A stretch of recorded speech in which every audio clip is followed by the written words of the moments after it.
doing a Norwegian guide today. We're gonna do a guide on how to be Norwegian in the most proper way. Norwegian lady? Yes, exactly. I am very Norwegian, so you can trust in everything I say. I will make it to the news someday, you know. Local schizophrenic VTuber girl on the news. If Buhnnie's on the news, that knife affair will be involved for sure. What knife? Huh? What knife? What are you talking about? What are you talking about? What kind of knife, Towers? Me? No. A knife? No. You know, maybe this knife is good to keep. Maybe I should just keep it. It makes all of you act properly. It makes all of you behave. So, I have a little tutorial for you all today on how to be Norwegian. A step-by-step guide written by the chattiest and daddiest VTuber that you all know and love. Me! So, the very first part about being Norwegian is that you have to choose a side of the war. In case you don't know, Norway has been in a fatal civil war with two sides ever since its creation back in the medieval Viking ages. Now, what is this war? I hear you ask. Well, it's very simple. It is the war of the cheeses. In Norway, there's two cheeses that rule the country. One is called Jarlsberg, and there's one called Norwegia, also Norway in German or something, I don't know. And these cheeses, right, children in the womb of mothers, before they are born, Norwegian children make their decision on what side of the war they are on. Are they on the side of the Jarlsberg cheese, or are they on the side of the Norwegia cheese? This is the question that every fetus is asked before birth if you are Norwegian. And to be a proper Norwegian, you must pick a side. Now, whichever side you actually pick doesn't really matter. What's important is that you will side yourself with people who believe the same thing as you. If you are Norwegian and you don't like cheese at all, or you are for some reason lactose intolerant, you will be banned from identifying as a Norwegian, and you will be banned from entering the country. The king himself will decree your extermination. No, exile. I meant exile. Exile. Once you have chosen a side of the Norwegian battle, of the Norwegian civil war between the cheeses, we can move on. We can move on to step number 2, which is appearance. Every single Norwegian child is born with skis on their feet. They are attached to your feet the moment you are born. You were created with them. And as the Norwegian child ages and becomes taller, the skis also become longer and change in color to fit your personality. This is backed up by science. As you can see here, we have a lovely couple. We have a couple of two parents as well as their child. The child has really tiny skis on its feet yet. It hasn't been developed fully yet, the skis, but the parents do.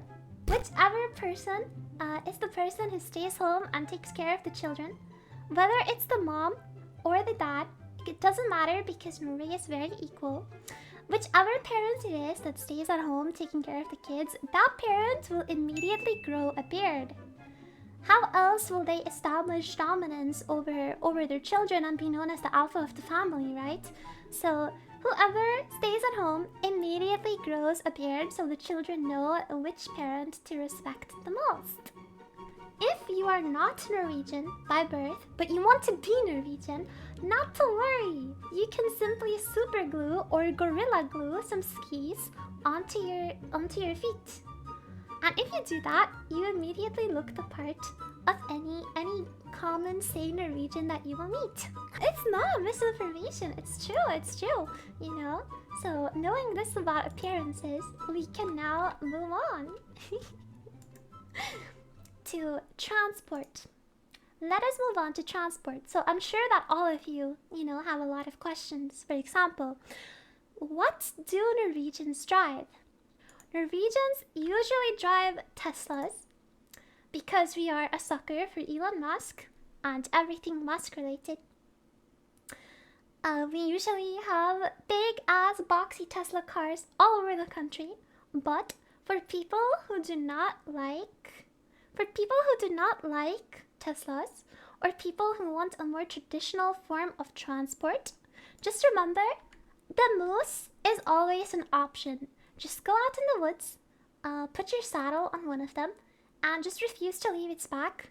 And before you know it, the moose will connect to your Norwegian inner spirit, your inner Viking, and truly become one with you.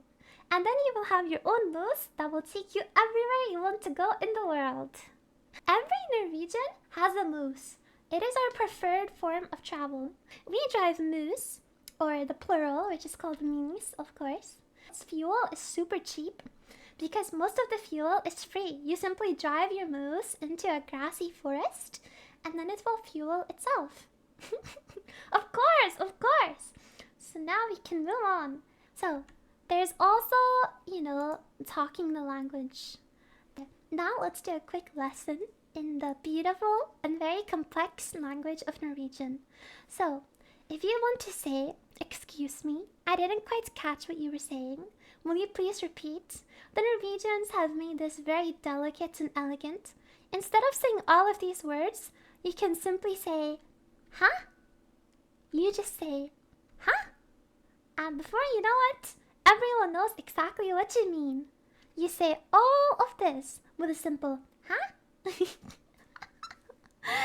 There's also, "Pardon me for bumping into you like that. So terribly clumsy of me." Norwegians would rather just say, "Oi!" Like, oops, basically. "Oi, oi, oi!" And when Norwegians want to tell you that it's lovely to see you, that they're happy to see you, they say, "Oh, nei, men," which translates basically to "no." They see you, they're happy to see you, and what they say is "no." And if you want to say, "How are things with you, your life, your family, your relationship?" you just say the word "ellers," which pretty much just means or, really. But it says so much. Norwegians say so much with so little. Isn't that beautiful? And instead of "Excuse me, may I disturb you for a quick second?" Norwegians tend to say "Du," which means "you." But there is more to the language that I have to teach you. There is a tiny bit more to tell you. First of all, this word is speed. Also, if you want to wear a suit in Norwegian, the word is dress. The word is dress for suit. Moving on, if you want to tell someone that they are suspicious, maybe it's suspicious, you say that there's owls in the moss, which is a very common and very strange Norwegian saying, because how the hell do you get owls into moss in the first place? Don't ask me. And then there is this one. For when you want to tell someone, "Goodbye, I hope you live a great and prosperous life. You're going to be in perfect health. I hope the best for you, your family, your children." You say, "Bye on the bathroom, you old chocolate." That is pretty much how you say goodbye in the most formal and polite way in Norway. This is what I tell all my elders. But, there is one more thing I must warn all of you about Norway. Never mention butter. And I will explain. Because in the 2011, Norway had a butter crisis. Okay? You never want to mention butter around a Norwegian. It's what they have the least of. It's incredibly offensive. Now moving on, I'm about to tell you all about some social rules in Norway. I'm gonna tell you about some proper social rules. Here is the secret social rule of Norway. Behind me, you see a bus, right? Now this bus is halfway full, But for a Norwegian, this bus is completely full. If someone sits on one seat in a row of seats, you're not allowed to sit next to them. So let's look to the bunny on my left she's sitting by herself, right? And the person, and the bunny on her right is not sitting left next to her. She's sitting on her own row. Because this is what Norwegians do. If you sit next to someone on the bus, like the two bunnies behind me on my side, if you do that, you are a criminal. You will be put on a list, and you will have to walk door to door and tell your neighbors that you are a bus offender, because this is not allowed. You're never supposed to do this. You are breaking a taboo. Even when I'm with my friends or family on the bus, I either sit in front of them or I stand in front of them with my back turned towards them, because that's pretty much what you do. So if you're a man or if you're someone who uses a urinal, you probably know this problem already, which is basically leave a seat next to the person always available. So now we're gonna move on to dating. Dating in Norway is quite complicated, I think. If you approach a random cute girl or cute guy and you just tell them hi, that guy or girl or whoever is gonna think that you are insane, because you do not normally just approach people in Norway. Okay, this is criminal. This is wrong on an ethical, moral level. You don't just approach people. So what do? If you see someone who is really cute and you want to get to know better, what you do is you sit as far away as possible from them. No, better yet, you take the bus out of your town. No, better yet, you take a train, you change your identity, you leave the country, and eventually the Norwegian that you like is gonna look back at this moment and realize that you are respecting their privacy and their wish to be alone very, very much. So they will eventually reach out and tell you, hey, I really appreciate that you left me the fuck alone, so I will happily go on a date with you now. This is pretty much how the dating ritual starts in Norway. But if you want to impress a female Norwegian, just bring her a fish. Any fish. This is why, if you tried to date a Norwegian girl in the past and it didn't work out, well, this is why. You did not bring her a fish. If you bring her a fish, it's going to strengthen your relationship so much. Now that you're on a date, you need to impress her with your amazing food choices. You want to show to her that you are a true and proper Norwegian. In Norwegian restaurants, they only serve hot dogs in tortilla on paper plates with beer. This is the only thing on Norwegian restaurants. This is the only thing. Hot dogs, but not in a bun. It's in a tortilla and beer. Our sinks don't even produce water. They only produce beer. This is very true about Norwegians. You can add ketchup if you want. So yeah, this is the only thing you're allowed to eat on a date. You may also ask her if she likes ink squirt. Now, what is ink squirt? Ink squirt is a literal translation of the word octopus. If you want to eat something like sushi, you ask for ink squirt. Now, number 7, the military. You may wonder, how come we have a section dedicated to the military? Well, it's gonna be really quick. Basically, in 1972, the military decided to have a penguin added to its ranks. And that penguin also got promoted to corporal and then to sergeant. And that's all I have to say about that. I wish this was satire, but it's not. I think that Norway is the only country in the world that whose military people decided to adopt and promote a penguin.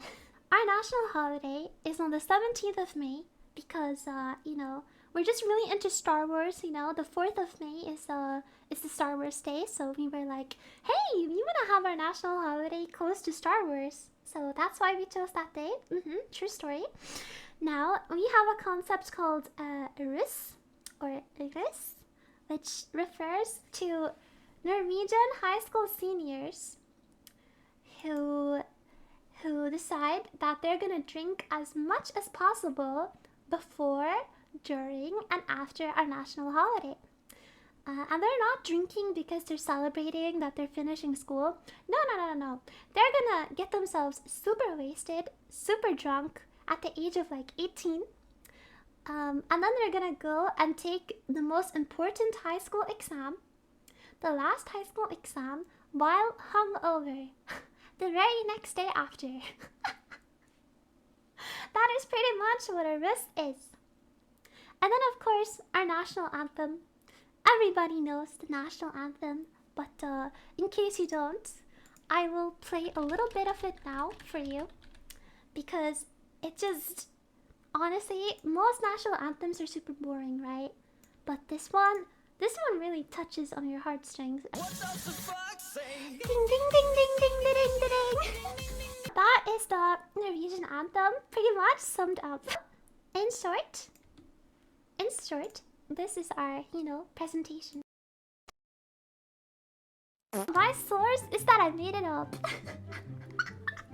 Trust me, bro. Finally, the real Buhnnie. Yes, it is me in the flesh. So squishable, very squishable. I just squished my own cheeks, cause why not?